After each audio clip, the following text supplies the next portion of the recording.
What if the most powerful lessons in life could come from us surrendering completely to our horse's guidance? This is something I experienced firsthand this week, and I just had to share. I had to come on and share this with you. I'm going to talk about 4 lessons that keep coming up when I'm working with horses from either the ground or from, I like to call it my day to day chiropractic job with horses and dogs. For those of you that don't know me, I'm Nika. So my label is an animal chiropractor and sports massage therapist, specializing in performance horses and dogs. However, I've been doing this for, I'd say, over 10 years now, and I never stop learning. I never stop growing. I never stop asking questions, which sometimes, I'm not going to lie, I feel like I want to stop, because the more you know, the more you question and realize, oh my God, the more I don't know, which is this ever exploring journey, right? It's this ever exploring path that we think there's a destination, but we know there never is. These lessons that I'm going to share with you today are ones that are not groundbreaking, but they are the lessons that are fundamental to whatever is going on in your life. However, they are expressed to us with horses every single day. And I'm pretty sure if you resonate with me, please subscribe and comment below, because I would love to start this conversation more and more. I recently attended the Warwick Schiller event, which was two weekends ago in Birmingham, where fantastic speakers came together and everyone shared. They had 20 minutes to do almost like a TED talk of sharing their most not prize, but their most valuable lesson and their mission and their kind of teachings for everyone and for the world. So it was really, it sounds so cheesy, but saying groundbreaking is maybe the wrong word. It was almost going to therapy for 3 days.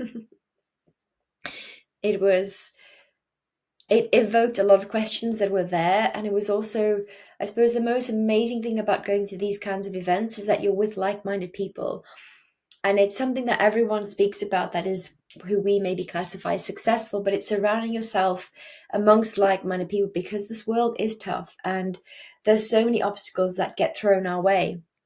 So surrounding yourself around people that are like-minded on those days when you are feeling a bit low or a bit flat, or your energy is not quite the same as it was yesterday, that you can keep going, because the people around you are maybe having a good day and you bounce off their energy. Whereas if you surround yourself with people who are not, you're going to almost, energy is contagious. And I've written this down because it's something so true, which is work with the self you have today, and also work with the horse you have today. And it's something that we all know, right? Because some days we get out of bed and we feel more stiff than other days. And we maybe go to the gym and we alter what gym program we're going to do that day, because we're in control. But when it comes to our horses, what we tend to do is we had the intention of, you will lunge today. And maybe your horse is showing you signs of, I don't want to lunge today. And you're thinking that is naughty and resistant behavior. But maybe that is just genuinely your horse saying, just not today. So work with the horse you have today. I love that. So if there's anything you take from here and you want to go right now, take away that message and have a wonderful day. If you're still with me, awesome. And I'd like us to just briefly talk about the idea of patience, which is a lesson that we all know about, and we all, especially in this world, feel like we're running around from pillar to post. For me, in the week, it's appointment to appointment, stuck in traffic, and trying to get not the day done, but just trying to get through with no dramas. And I'm sure, and I hope you can resonate when I say that, but a lot of us are then almost in the spiral where we then feel burnt out and overwhelmed, and we think, how do we stop? We need a holiday. But guess what? On holiday, you maybe escape for 3 days, but you come back and it's back to the reality. But what happens if we just take some time? And the horses teach us this. They teach us the art of patience. I have applied a simple practice to my weekly routine before I treat horses and dogs, which is to do like a 10 to 15-minute yoga routine. Now, if you want to know what that routine is, comment below and I'll happily send it through to you. But I found and I've noticed there's a big shift happening with my treatments. And this goes on to the story that I'm going to tell you about, an insane moment that I had with a horse. I don't know if those of you that follow me on like TikTok, but it's just gone crazy. And it was just a video that was totally filmed with no expectation, but a bit of like a real life-changing moment. So I will go on to share that story.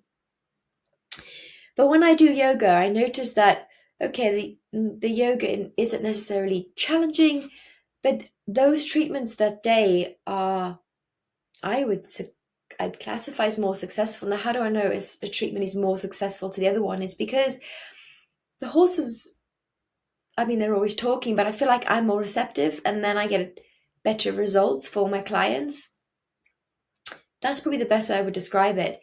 I'm out of my head, I'm in my body, is another way I would describe it. And it goes on to this topic of animal communication, because I feel like it's a bit of a two-worded phrase that evokes a lot of uncomfortable feelings depending on your perception and experience of it. So when I mention animal communication, there's some of us that go, oh God, that's just a bunch of woo, it's a bunch of nonsense, there's no science behind it, blah, blah, blah. And then there's the other side of people that go, yeah, like I can't explain it, but I feel it. And that's where I am. I'm very open-minded, and it's something I live by, which is I might not agree with something, but I'm also going to respect and understand that everyone has their own opinion and their own experience of life, which is why they have that opinion, right? So who am I to judge? I'm just there to observe, and if someone asks for my opinion, I will voice it, but I'm not there to preach. So having the open mind, curiosity, and outlook has brought me to this topic of animal communication, because whatever part of the scale you are on, you can't deny that you all want better relationship with your horse, your dog, your cat. And how can we not be animal communicators, all of us? Because we all talk to our animals. Now, behind closed doors, I know that you do. I know that you probably have a conversation with your dog or your horse, because I do it all the time. I have voices for my horses. I used to have a voice for my dog, and even though he passed away last year and I feel him here all the time, I have a voice for him. And when I'm really just missing him, yes, I have a cry, and yes, by the way, it's okay to cry. Please cry. I feel him here all the time, and that's a form of communication. So we're all communicating with our horses, dogs, cats all the time. Now it leads me on to this thing of patience, because when it comes to training horses, now I work a lot with my clients from the ground. So a lot of clients will come to me with, say, canter issues in their horses, or they were struggling to maybe bend one direction. They're wanting to improve a particular part of their performance. So how I'm different to my USP, I suppose, is I work on corrective postural exercises after treatment. I'm a big believer in, I'm a facilitator to help the body, but I don't fix things, I guide. The body is an amazing system that's always self-healing, and I'm there to simply perform an adjustment depending on what I'm seeing when the horse moves, how the horse is communicating to me, or the dog, and I'm simply a guide. However, the real change happens is when I leave, and when I give the owner corrective exercises to help that horse, that dog, coming back the next follow-up appointment, that's when the magic for me really has happened. But it goes on to this topic of training, because a lot of people will say to me, well, how do I do that? Or a lot of us know that we might like lunging, or we hate lunging, or we like long lining, or we hate long lining, or we only want to ride, but our horses are too sore to ride. So this brings up this art of training. And for those of you that want to know more, I have loads of videos on how I call like exploring groundwork with horses, because there's no fixed routine. And this is so hard for our human brains to understand, because we all want a routine. I get stuck in that. I'm like, but why? and how, and there must be one way. And the reality is there's not one way. And this is the beauty that horses teach us. When they're saying in our understanding no, it's maybe them just saying not yet. Or maybe it's them saying find a different way. Or that way doesn't work for me. And this is where this concept of patience comes in. And a lot of it is observing, looking at those subtle signs that they're showing us in a non-verbal way, because a lot of us just want to talk, a lot of us just want to be heard, felt, seen, and we feel like we have to voice how we're feeling. But the beauty about horses is they can pretty much suss us out just by looking at our body language. They know exactly what's going on. And I know some of you do the same thing. I know that you might be very good and very aware of, say, knowing when your parent or your daughter or your son or your horse just isn't quite right because they haven't said anything, but they look different, they feel different, and you can see through that. And that's that art of what horses teach us, is that reconnection with being patient. So this is where I'm currently at on my journey, which is, I've been trained as a chiropractor for many years now, and traveled the world doing clinics. However, I'm more and more adapting my treatment process of like, what should I be doing? And then I almost go down this rabbit hole of learning new techniques, improving my knowledge, looking at what the science says. However, I'm not going to lie, I sometimes get overwhelmed with thinking, right, now what? Because you tend to lose a sense of yourself and what you truly believe when you gather too much information. So it's a twofold thing. It's like we live in a day and age where information is so available and it's amazing. It's online. It's so easy. You can learn a new skill on YouTube in a week just by watching YouTube videos for free, which is great. However, it can also lead you feeling a bit lost because you get overwhelmed with all this information. You can start thinking, can I do this? And all that self-doubt comes in. And I like to go on to the story of surrendering and trust, which is the second lesson that horses do teach us. There's this quote by Derek Jarman, which says, as the shadows close in, the stars come out. And it's almost like I'm in this bubble of feeling overwhelmed with knowledge and information, which always keeps coming up because science keeps changing. Theories that might have worked 5 years ago are now proven wrong. So to kind of step out of that, I had to surrender. And this is what happened the other day. And this is the video, by the way, that I'll put a link to in the bio, in the description, that you can watch.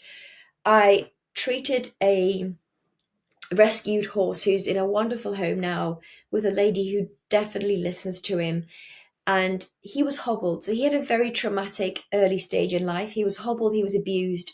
He has a significant injury to the pec, the left pec on the which isn't sore to touch, but from a anatomy perspective, which, again, if you want to know information about the shoulder girdle, please go watch my webinar series on that. It's a significant structure to have been damaged because it's a very supportive structure for a horse. And she's been working with him from the ground for the last 2 years, helping him because he's also had a lot of aggression. If you can imagine, he's been hobbled, he's been put on the floor, who knows what's happened to him. He's full of scars, and it's taken time. It's taken time for him to just trust humans again. I've treated him probably 6 or 7 times in the last 2 years, and on Monday, I was with him in the arena because he's wonderful, and the owner just lets me do what I need to do. And I did my assessment, my treatment of him. And at the end, instead of just leaving and saying goodbye to him, I took everything off him, his halter, and I stepped back. And for some reason, I just sat down. I was there probably an hour already, but I sat down on the fence, and I don't know why I did this. Sometimes you think like, why did you do that? And my intention, I suppose, was to see if I'd done enough, because that's what I really want to do. Is I get so much joy when I really help horses and I see the difference in horses and dogs. And also when their humans tell me, they felt a difference, it gives me a selfish sense of joy, and I feel better. So my intention, I suppose, was to sit down, and I just said to him, which again you might think is a little bit crazy, as I said, please tell me if there's anything else I'm missing. Like, I want to help you, and this is a safe space, so um, just please show me. So I sat back and I opened my hands on my lap, on my knees. And again, I don't know why I did this, but I just was somehow just knew to put the recorder on, because I was recording some of the session as well. And he was free. He took a step towards me, put his muzzle on my head, and then moved from my left ear all the way to my right ear, came down the right side of my body, came up again, and then rested his muzzle and his right nostril against my right ear. And it was, for those of you that have heard the sound of a horse's breathing, it's very therapeutic. And we stayed there for what felt like a few seconds, but on the video was minutes. And it actually brought me to tears. I had tears of joy, a release, I'm not sure, but it felt incredible. And my brain was like, what does this mean? What's he trying to tell me? And I'm saying this with a sense of just so much joy on my face, because this is the brain going, give me an answer, when the body just knew it felt right. And the horse's eyes were just incredible. They were closed. And yeah, if you've not seen the video, please do watch it, because I'm so grateful I caught it on camera. And the responses and comments from people as well just shares the love, shares this love of all of us, which is why we work with animals. They give us this unspoken bond and love that I hope was captured, and that for some reason was captured in this video. So the lesson 2 is surrender and trust. And this, if we move away from the video a second and go back to training, when a lot of us are feeling so frustrated and annoyed at ourselves, and sometimes we can take it out on our horses, which we know is not right, but we're human and most of us feel bad afterwards. And we know that's not the way to do it, but we can't figure out what's the answer. My guidance and from this horse that I learned the other day was actually just surrender. And I don't mean give up and walk away, but stop what you're doing, take everything off and be with the horse and see what happens. Because sometimes the most unexplained magical moments happen when you least expect it.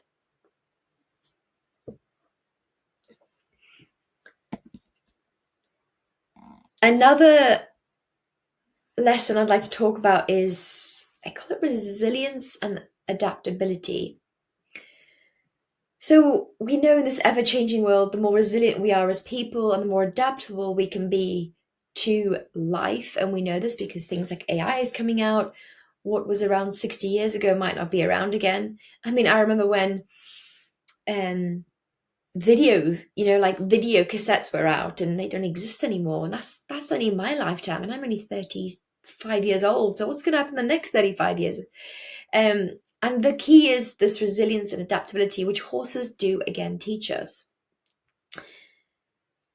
I have so many stories I can tell you about horses that I've worked with that are super resilient and super adaptable, but I'd like to more focus on the lessons they teach us.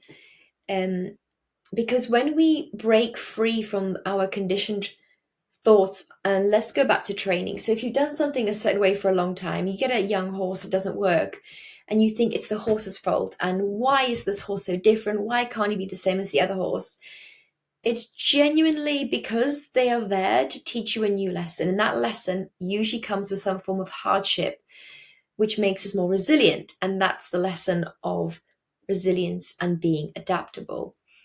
So the take home, and it links to the quote I said earlier, which is, work with the horse you have today instead of the horse you had yesterday or the horse you think you want.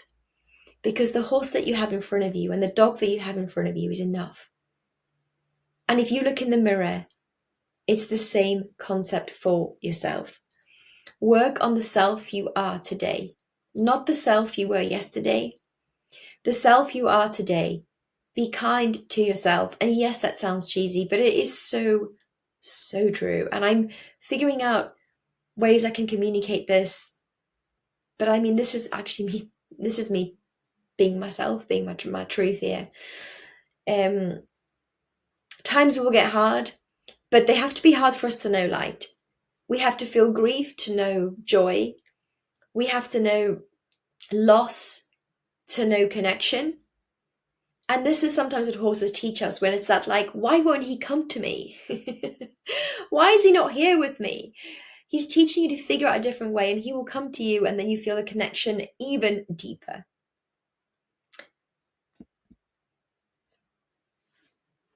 My lesson 4 is presence. And I've again been on this road of, I'm an ex-athlete. I've competed for GB. I've traveled all over Europe as a dressage rider, competing at some of the most amazing places in Europe. I have some really fun stories on lorries and road trips to tell you. I've also been a flat jockey, so I did that for many years in the UK and Australia. And I never ever thought I would say this. I never ever thought I would say I'm going to give up competing, because I thought it was part of me. And I actually remember having thoughts in my 20s being similar of, what am I going to do if I don't compete? Who am I? How can I stop? How can I not ride? And it's funny, when I let go of that fear, surrender, another lesson, which we've just spoken about, I get so much joy now riding bareback. I have a bareback pad on this beautiful horse. That's not mine. He's a close client of mine. And we have a lot of fun together playing, playing and just being together. And this presence also links into a question that a lot of us ask, which is like, what am I doing now in my 30s, in my 40s, in my 50s? What's my purpose? And a lot of us feel like we're on this mission to find it, we must find it.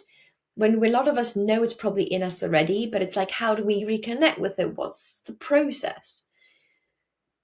And a lot of this, if you think about what happened to you or what you were like as a child. So, for example, myself, I grew up in South Africa, where I would come home from school, play ponies, make jumps for my ponies, be with my pony the whole time. And I just remember having such a fun childhood, because it was all about fun with my pony. And even today, this day, if I take away all the labels, I get so much joy playing with this horse that you see on screen right now. So it's the same thing. A lot of us, if we go back to what made us happy as a child, you find that sense of purpose again. You reconnect with that sense of purpose. So if you are feeling similar to what I've just mentioned, try that as an exercise and just go back to what happened as a child, when you had no conditioned layers of society and going to the educational system and being told you can't do that, when you were just free, when you were just you and your horse, or you and your dog. And it links back to that presence, because that 4th lesson of being present is what horses teaches me every day, and so do dogs. Be 100% present. Be with the horse that you're working today. Be with yourself, who you are today. Just to close up here, because I didn't want to go over 30 minutes, I'm going to recap the lessons of patience, which was lesson 1, surrendering and trusting, being adaptable and resilient, and being present. Take the time to maybe listen to this again. For those of you that have any questions for me, please just comment below. You can visit my website, or you can send me an email at info@animalchiropractoruk.com. I'm also across most of socials, and also have a link to the Heal Your Horse program, which I have down below, and click on it, and it's step-by-step video-based learning how you can work with your horse, improve their posture through simple exercises that I've hand selected. Thank you so much for taking the time to listen.